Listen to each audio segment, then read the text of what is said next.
Psalm 27. The Lord is my light and my salvation. Whom shall I dread or fear? The Lord is the refuge and stronghold of my life. Of whom shall I be afraid? When the wicked, even my enemies and my foes, came up on me to eat up my flesh, they stumbled and fell. Though a host encamp against me, my heart shall not fear. Though war arise against me, even then, in this will I be confident. One thing have I desired and asked of the Lord, that I will seek after, inquire for it, and insistently require, that I may dwell in the house of the Lord, in his presence, all the days of my life, to behold and gaze upon the beauty, the sweet attractiveness, and the delightful loveliness of the Lord, and meditate, consider, inquire of his temple. Now, I'm not going to read that whole thing, because I know those of us in here and those of us online have seen this all of our lives. Those of us who know Psalm 27, we had to memorize it. Those of us who were younger in BTU and all that kind of stuff, yeah, we had to memorize that. But there was something that caught me in verse 13. It says, in the King James Version, I would have fainted unless I had believed. I want you to stay there for a little while. I would have fainted unless I had believed to see the goodness of the Lord in the land of the living. I don't have to wait till I get to heaven to see God move. I don't have to wait to get to heaven to see God heal. I don't have to wait to get to heaven to see God do stuff that he promised he's going to do for me right now. So wait and hope in and expect the Lord. Be brave and of good courage, and let your heart be stout and enduring. Yes. Wait and hope for and expect the Lord. You may be seated. For those of you who need a title or a reference, 3 simple words. Stay with it. Stay with it. Stay with it. This morning, around 2:08 a.m., my daughter, her ringtone came on. I'm like, okay, I'm asleep. I'm just going to turn it over. She did it again. So it wasn't just the phone, it was FaceTime. So that meant she needed my attention, I thought. So I answered, and she said, Mom, what are you doing? 2:08 a.m. East Coast time. I'm asleep. She's like, you're not watching the game? I said 2:08 a.m. Eastern Standard Time. I'm asleep. She's like, Mom, okay, I'm gonna let you go back to sleep, but it's tied and they're in double overtime. She's like, and I've never been this excited about football. I said, well, that's a little strange. Your dad was a football player.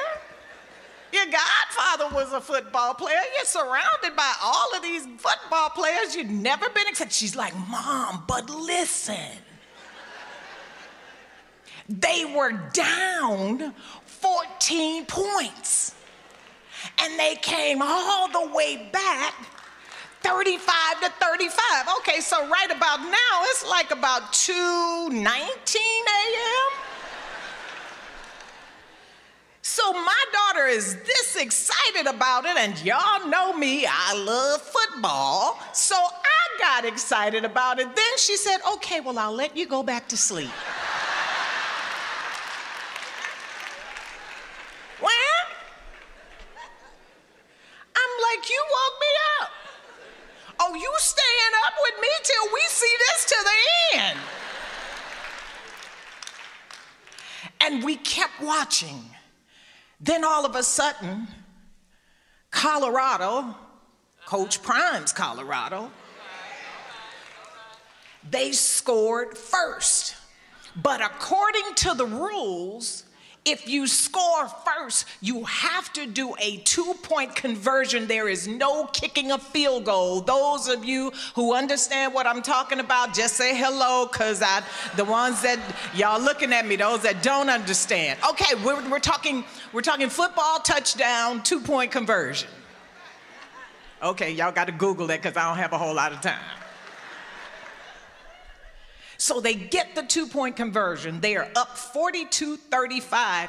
To my surprise, there was no kicking of a football in this double overtime. They just start at the 20-yard line.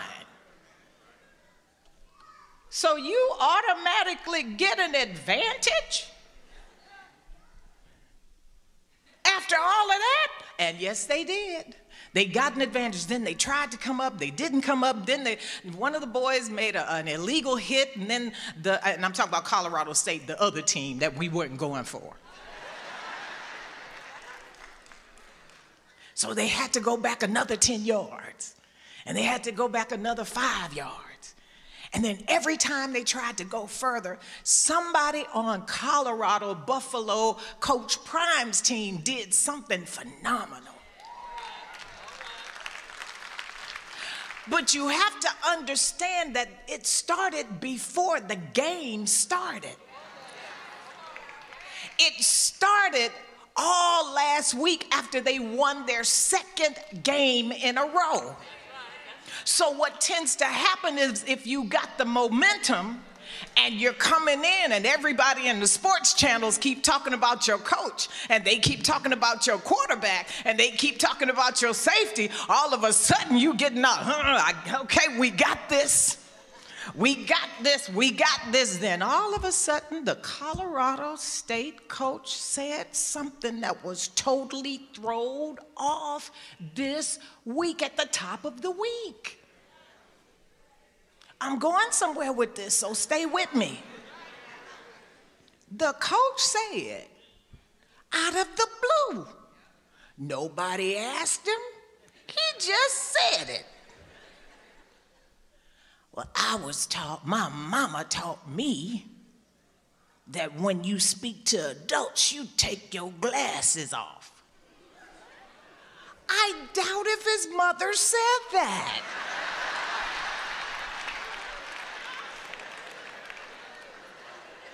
I doubt if she said that.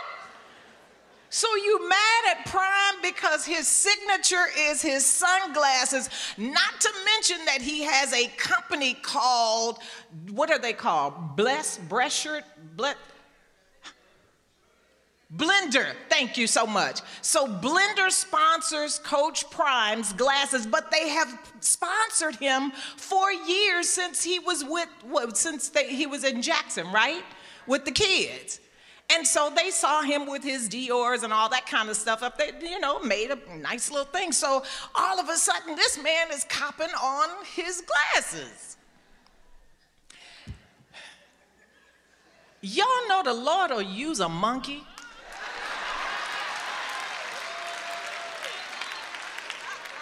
As soon as the man started talking about Coach Prime's glasses, Blender sold out 20 times this week. I'm gonna put a little pin in it. Don't feel fear and don't fret when the enemy is trying to make you look like you do not have what God says you have, that you're not going where God has already promised you you're going to go, that you, come on now. So ESPN and all the other folks with all the blogs and the vlogs and all of that kind of stuff, you know, they had to get in it. They had to be a little catty. Why? So they asked Prime, Coach Prime, so what about this, the coach saying that you don't, you should have respected the folks in the room and blah, blah, blah, blah, blah, and on and on and on. And Prime is like, first of all, where did that come from? He's like, me and dude been exchanging nice texts and stuff like that. Coach Prime said, who got to him?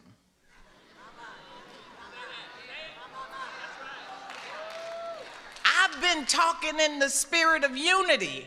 I want to get us to get to a point where I don't have to talk about you or talk down on you for you to win, and I don't have to make myself look higher for me to win. We can all just win together. So he said, you know, and I'm going to leave it at this. Out of the abundance of the heart, the mouth speaks. And so I hope the brother can change the way he thinks. Now, what do we always talk about as Christians? As a man thinketh in his heart, so is he. I'm going to break this down, and it's going to be cute in the end. It's really going to be good in the end, because God changed my whole intro at 2:08 a.m. this morning. Won't he do it, sis? He will do it. So most people think that Coach Prime, Coach Dion, just started this Christian out loud life. It's been a long, long, long time coming. When he stopped dancing with Hammer during the Hammer time and stuff, he had an encounter with Jesus. And we all know in this room and online, you can't have an encounter with Jesus and remain the same. You can have your same flair, you can have your same style, but that light gonna show up every time you show up. So he started praying, and he started hanging out with Bishop T.D. Jakes, and Bishop T.D. Jakes told him, it's like, listen, you don't have to change the fierceness of who you are. You just have to know that the fierceness in you is the Lion of Judah, and it protects you every single place you go. You ain't got to start the fight comes to you on the field. You don't have to do nothing but just be.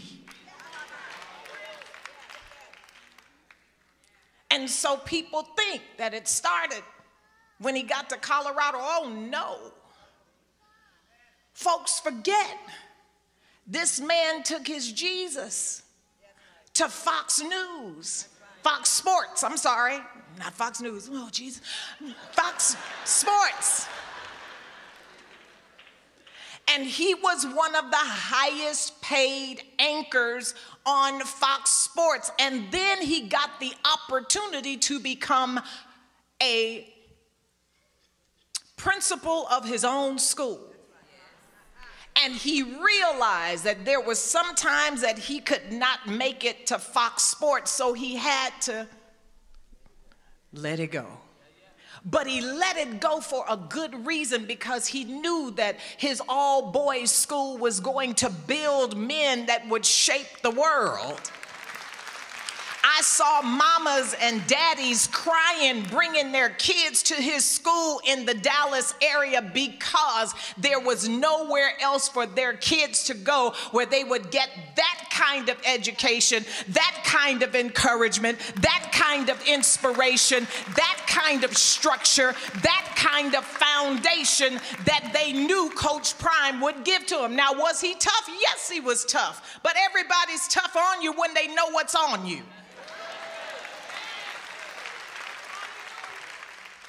My mom and dad were the best parents in the world to me. Because had I not had those kind of parents, I would not have the work ethic that I have. I saw my dad go to work. I saw my dad coach basketball and football and teach history, but I also saw my dad come home and fill out Amway orders. I saw my dad teach. I saw my dad coach. I saw my dad fill Amway orders because I was right there with him, writing them down. And I also, in the summer, saw my dad being a lifeguard down at the Emancipation Pool. So I'm seeing greatness in front of me. And I'm telling you this because in his family, he was the first one to graduate from high school. He was the first one to get a bachelor degree. He was the first one in his family to get a master's degree. And he was on his way to get a doctorate before he had his car accident, which eventually took his life. So don't tell me I don't know. I saw it done before me, and because I saw it done before me, I knew I could do it. All a child needs is an example in front of them that tells them who they are, that tells them that there are no barriers to them, that tells them that everything you see you want, you can have, and everything on the inside of every dream on the inside of you is able to be fulfilled, because God would never give you anything he did not expect you to pull through. Some of us in here still need to do some stuff that God told us to do 20 years ago, and we keep thinking, well, I'm older. The older, fine. Now you're wiser. Get it done. So let me get back to Prime. So after the school, of course, just like David, when the enemy came in, they stumbled and fell. So he had to put the school on hold after 5 years because of some stuff that came in from some folks who said he's too hard on my child. Well,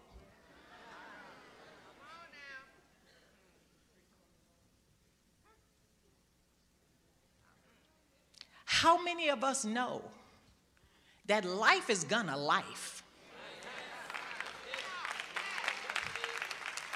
There's not one person that has gotten to this earth that did not have trials, tribulation, stuff happening at the most wrong times of your life. But what you learn in the midst of the wrong stuff happening is how good God is in the midst of that stuff that's happening. And God never allows you to go through anything he hasn't given you the power to get through. God has invested so much in you. He knows what he put in you because he put himself in you, and he trusts what he put in you. Now it's your time to trust what he put in you because it's him. What if I told you you can't fail? Well, Yolanda, you don't understand. I had a business and so on. So, okay, it's the wrong business. Try it again. Do something else. When something doesn't work, that just means, okay, don't put your energy there. Go somewhere else. And before you go somewhere else, you may want to have a little conversation and some consecration with God to find out exactly what's going on. So then Coach Prime gets this invitation to one of the worst HBCU programs in the country. Oh, okay, come on now. Y'all know they wasn't winning. Y'all know they wasn't winning. He told the president, I promise that before I leave here, you will have a program that instills values, morals, a work ethic, excellence. You will have all of that before I leave here. He never promised him that he was going to be there forever and ever. Amen. And everybody's mad. Well, you know, he should have. He should have stayed. You cannot tell a man who walks with God how to walk with God.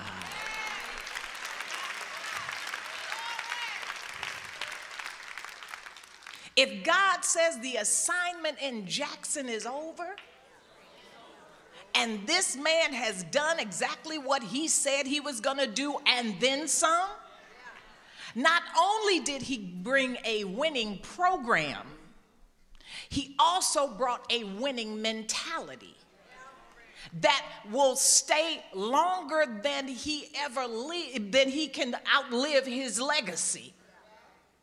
Because all you need is that one person that can say yes, that one person that can make that difference. And that's what happened. Then he brought all of his rich friends in, and his rich friends start fixing the field. And one rich friend said, man, don't even worry about the athletic rooms. Don't worry about the gym. We're going to put some equipment in there. So a person of his caliber who has walked with God, who has listened to God, took an assignment that nobody else wanted to take, took a real gigantic pay cut, but he didn't need it because he's already multi-rich. Came in, made a difference, did what he was supposed to do. I liken him unto David.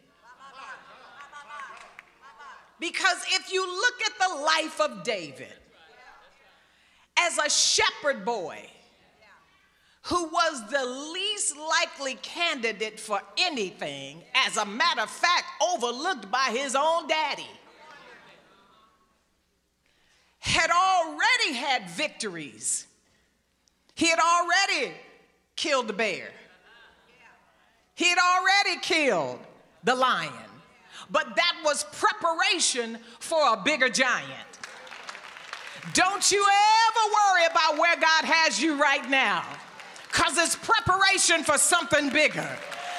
I don't care what it looks like. I am a witness. If you can stay and stand firm on the word and believe that that is your foundation and nothing and no one can harm you or take it away from you, I guarantee you, you will see yourself rising with every trial, with every victory. And remember, there's a cycle to this thing because that's how the seasons go. Sometimes it'll be a little dry, but hold on, because spring is coming. Hey!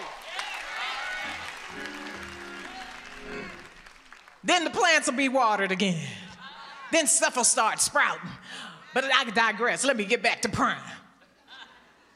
I liken him unto David because when everything was against him, he made the choice to stand firm. So he stood firm in Jackson, built that program, did what he did.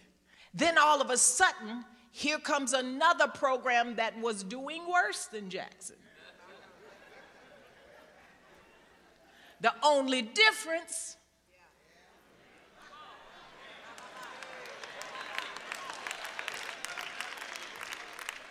and folks got mad at him because they were like, well, how could you leave those poor children and you going up there? Hey, I sowed seed in Jackson. It came up, I had my harvest. Now it's time for me to sow seed somewhere where I can get my reward now. I ain't mad at Prime. I ain't mad at him. I liken him unto David. Because again, remember, the bear, the lion, the giant. After the giant, what did Solomon, not Solomon, what did the other king, Saul, what did he do? Saul paid his taxes forever. Saul gave him his beautiful daughter forever. Saul put him up in a castle forever. Don't despise where you are now, because there's graduation coming. God never gives you a test without a graduation. Never gives you a test without a graduation, and graduation always comes with gifts. Hallelujah. And so now, he is given the task to take on the impossible in a place that has all kind of money. So they asked the president of Colorado, well, how is it that you can find money for crime? The president say, look around. You see that field we got out there? That rivals an NFL field. That was given to us. So you see that athletic facility? That was gifted to us. Now God has gifted us with someone who knows how to win. And one of their famous, she's a 98-year-old woman, her name is Peggy, one of their famous fans, you all have seen her. She said, I was tired of being a good loser. Now, I'm a good winner. So there are a couple of things that I want to run home real quick. The young man, the announcer was like, well, you know, Shador, his son who plays quarterback. So Shador is doing really well. What do you think about Shador? There was something that made me stop and write his thoughts, not just his sayings. Because as a man thinking it in his heart, so is he. And out of the abundance of the mouth, the heart speaks. He says, you all are just seeing what Shador can do. He said, I don't know where y'all been the last 2 years. Your TVs must have been broke.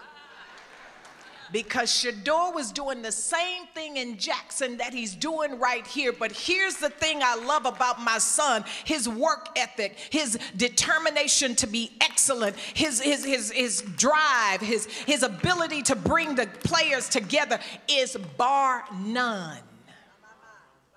And they tried to keep making it about Prime and his kids. And Prime said this. He said, we couldn't do this without each other. So what you need to know, yes, I'm a proud father. Yes, Shiloh, he made so many great plays, yes, and Shador is just amazing. But you put that ball in Shador's hand, he's gonna get it done. And I thought about my father because he said, they're only doing what they saw me do. So when David starts thinking about the enemy being on his heels and coming against him, and he had to go back into his mind and go back into his memory bank and remember all of the victories that God had already given him. Don't ever think that you are ever so by yourself that God doesn't have a reason for where you are right now on the way to where he's taking you. If you miss some steps, you will miss the whole thing, because in life there has to be a journey, a trek, a way to move in this thing we call life. If one thing in your life had changed, and interviewers ask me all the time, I got a little choked up when I started looking at the film, and you don't think about that stuff when you're in it. And you don't think about that stuff when you're doing it. You just think about what God promised. And you think about what you promised God. God, I promise if you keep me in this, I'll tell everybody about you.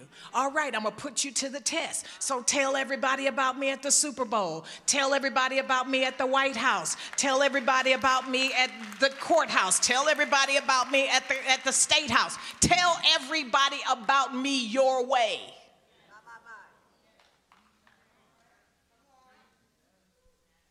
So when I thought about the last few things that he said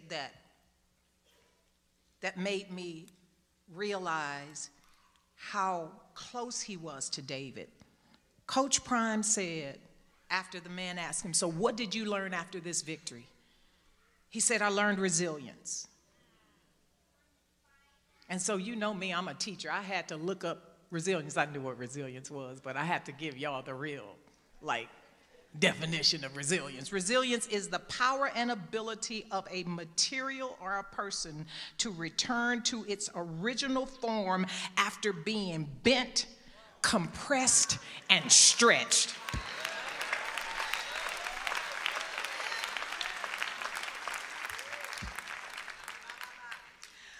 The ability of a person to adjust and recover. Adjust and recover from adversity or a major life change. I know there is somebody in this room who has been through hell and back. I can't tell you how God is going to do it, but I can tell you from my track record with him and his track record with me, he's gonna do it. He promised in his word that he'd never leave you nor forsake you, and why would you think he would wait all this time to forget you now? Why do you think he would wait all this time after bringing you out of so much trouble, after bringing you out of so many things and building you up on a rock so that you can stand? Why would you think that this is the best that could ever happen in your life? Oh, I beg to differ. God's grace is in operation. God's mercy is in operation. God's anointing is in operation. God's power is in operation. And if you stay long enough in his presence, he'll give you everything that you need. He'll give you everything that you need. He'll give you everything that you need. So don't you worry about it. Don't you worry about it. Stop thinking that this experience is it. Oh, God has so much more for you. You cannot die right now. You gotta stay with it. You cannot quit right now. You gotta stay with it. You cannot give up right now. You gotta stay with it. Because something wonderful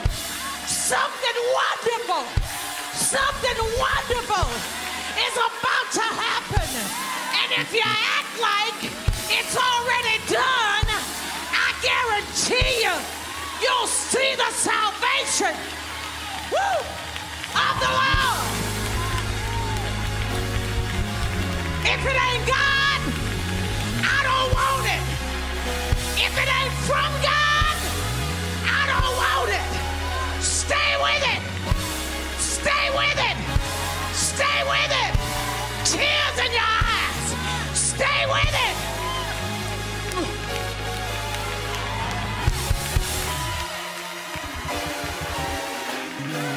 Because you have the ability.